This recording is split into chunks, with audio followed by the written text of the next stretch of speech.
Surprise kawan. Kenapa gini kawan tinggi ni kawan. Sejeka kawan.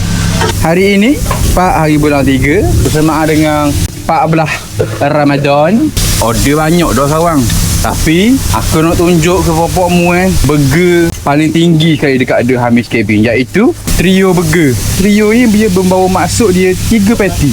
Untuk Trio Burger kita akan letak ni dulu bawah sekali patty semua kecil, iaitu patty ayam grill. Kita akan letak ni caramelized onion. Lepas tu kita akan letak patty beef homemade. Patty macam kecil pula.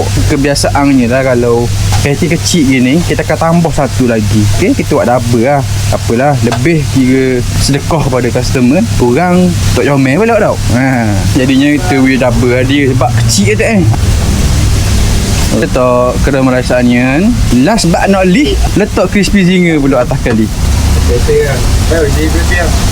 Okey, letak cheese keping pula. 1, 2, 3. Surprise kawan.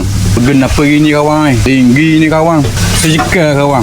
Ni nama dia Trio Burger. Harga dia RM14.5. Kalau saya rasa nak makan burger ni, saya boleh singgah dekat The Hamis Cabin di Kampung Merbau Patah, Kuala Terengganu. Betul-betul dalam tapak kedai Planet Tom Yum ni dah. Burger ni lah paling padu sekali dekat The Hamis Cabin. Dalam burger ni, semua patty dekat The Hamis Cabin boleh rasa. Untuk first timer, aku sangat recommend burger ni.